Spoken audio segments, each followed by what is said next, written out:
Move over, Cleveland, there's a new rock hall in town. Well, different town actually, and that's really the whole point. Let's get our kicks on Route 66 because the road to rock leads straight to a new museum and Hall of Fame. Find out more next on Track by Track.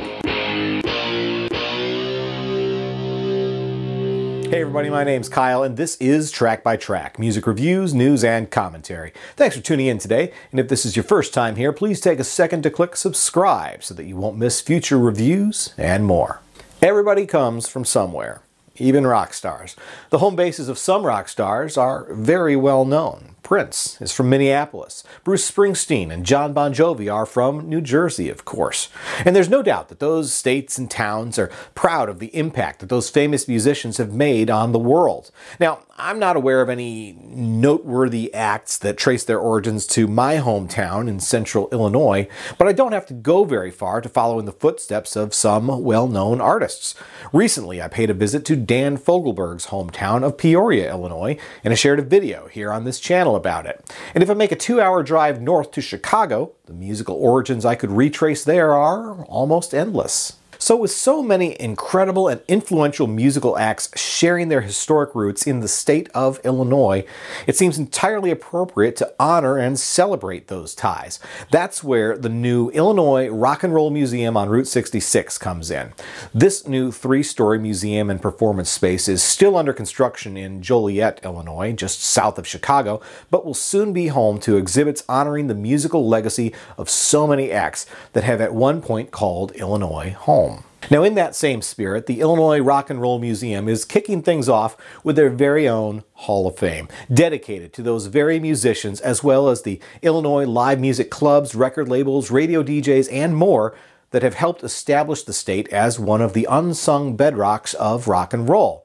Earlier this year, the nominees for the inaugural class of 2020 were announced, and founding members of the museum were invited to cast their votes. Now, I'm proud to say that I'm one of those members, and I'm equally proud to have been able to participate in the voting in this inaugural year.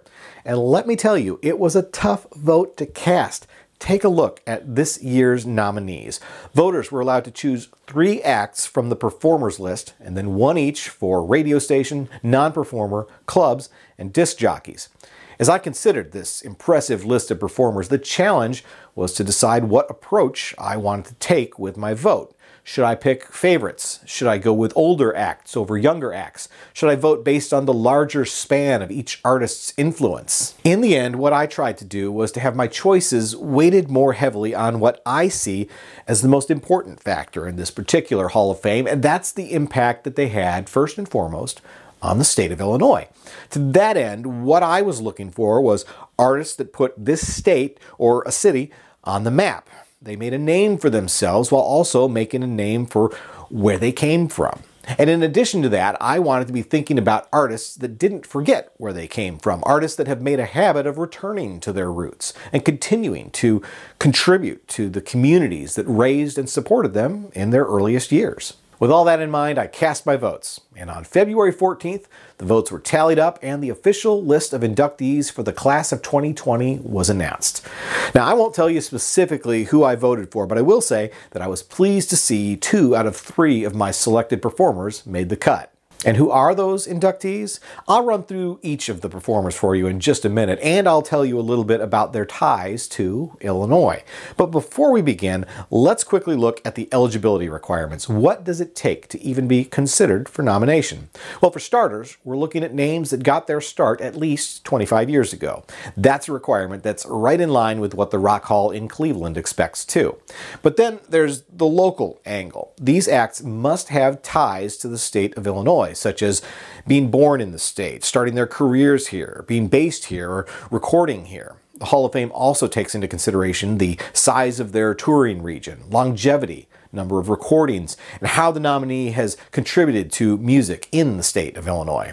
And if you think about it, that's exactly what I was describing in my own voting preference. All right, so without further ado, here are the inductees for the inaugural Illinois Rock and Roll Museum Hall of Fame. The Ides of March is a funk rock band that traces its origins to the Chicago suburb of Berwyn, Illinois in 1964. The group had modest success with various smaller label singles during that decade, but it was their move to Warner Brothers Records in 1970 and the release of the song Vehicle that finally catapulted them up the Billboard charts. Vehicle peaked at number 2 on the Hot 100, eventually going gold in 1972 with over 1 million copies sold. The band went on to tour with major acts like Jimi Hendrix, Led Zeppelin, and Janis Joplin before going on hiatus in 1973. During the group's break, Ides of March guitarist and vocalist Jim Peterick became a founding member of the band Survivor, co-writing that group's biggest hits, including High on You, The Search is Over, and the iconic Eye of the Tiger. The Ides of March reunited in 1990 and have continued to perform and record together ever since. 1967 was arguably the year of the Buckinghams. This pop rock group from Chicago charted 5 hits that year, including the #1 hit, Kind of a Drag, which topped the Billboard Hot 100 list for 2 weeks in February of '67 and became a million-selling single. That was followed by the hits Don't You Care, Mercy, Mercy, Mercy, and Hey Baby, They're Playing Our Song. Then, after parting ways with the producer behind that string of hits, the group struggled to find success with their follow-up album and ultimately disbanded in 1970. The Buckinghams reunited a decade later to record new music and perform live, including several years as part of the Happy Together tour alongside the Turtles, the Grassroots, Gary Puckett, and Mickey Dolenz. Recent years have seen the Buckinghams joining fellow inductees, the Ides of March, and other Chicago area legacy bands on the sold-out Cornerstones of Rock tour. When you think of Illinois rock bands, inevitably one of the first acts most people would name, if only by assumption, is of course Chicago. Originally formed in 1967 in their namesake city under the name Chicago Transit Authority before shortening their moniker 2 years later, this legendary band went on to have enormous success in the 70s and 80s.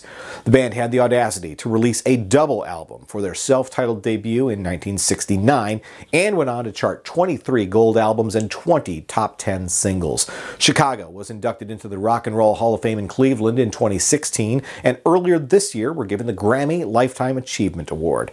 The band has famously used album numbers as part of their album titles, so if you're keeping score, last year's Chicago Christmas was number 37. Having lived in Illinois my whole life, I've always appreciated Cheap Trick as an Illinois band, in no small part due to the fact that they were not from Chicago. These Rockford, Illinois rockers got their start in 1973 and struggled to connect with American audiences with their first 2 albums, both released in 1977. Famously, it was Japan where Cheap Trick ended up finding their initial and massive success, with audiences there lavishing the band with Beatles-level adulation. Ultimately, it was the live album, Cheap Trick at Budokan, that finally delivered stateside success on the strength of the concert recording of I Want You to Want Me. The rest, as they say, is history. Cheap Trick went on to have a string of hit albums and singles throughout the 80s, selling over 20 million albums to date, including the 2006 album titled Rockford.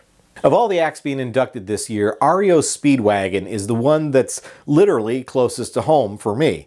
The band originally formed in 1967 in Champaign, Illinois, which is about 45 miles south for me. The band enjoyed modest success during the 70s with minor hits like Riding the Storm Out, Roll with the Changes, and Time for Me to Fly. But it was their landmark 1980 album, High Infidelity, that catapulted the band into stardom with hits like Take It on the Run and the chart-topping Keep On Loving You. And when Can't Fight This Feeling became a massive hit in 1984, I can absolutely remember hearing it at multiple junior high school dances that year. And as a side note, let me add that when I saw REO Speedwagon in concert in 2010, it was easily the loudest concert that I've ever attended. The influence and impact of Muddy Waters on blues and rock and roll is practically immeasurable. Although he was born in Mississippi in 1913, it was when Muddy Waters relocated to Chicago in 1943 that the true foundation of his legacy began to be laid. Waters is hailed as the father of modern Chicago blues, and his music became a central part of the fledgling Chess Records label when it launched in Chicago just a few years later. Many of rock's most legendary acts trace their influence back to Muddy Waters, including Jimi Hendrix citing his guitar playing, and the Rolling Stones even taking their name from one of his songs. And while we're talking about influences, perhaps the most direct and substantial one may be fellow 2020 inductee Buddy Guy. This legendary blues guitarist cut his teeth playing with Muddy Waters in the 1950s and has, of course, gone on to become a massive legend in his own right. Like Waters, Buddy Guy became a key player in the Chicago blues scene, as well as with Chess Records. Among the rock icons that proudly cite him as an influence are Jeff Beck, Jimmy Page, and Eric Clapton, who inducted Buddy Guy into the Rock and Roll Hall of Fame in 1986. His influence continues to this day, with younger guitar slingers like John Mayer and Gary Clark Jr. being self-professed devotees. And I'm happy to say that at the age of 83, Buddy Guy is still with us and still residing in the Chicagoland area. Alright, so those are the inductees in the performers category. As I mentioned earlier, there are a few additional categories for induction, and I'll quickly run through those right now. Starting with radio station WLS, definitely one that I grew up listening to, along with disc jockey Larry Lujak. For record label, it's Chess Records. And for clubs, we have the Thirsty Whale. And finally, the very first Founders Lifetime Achievement Award goes to nationally famous DJ and Chicago radio legend Dick Biondi.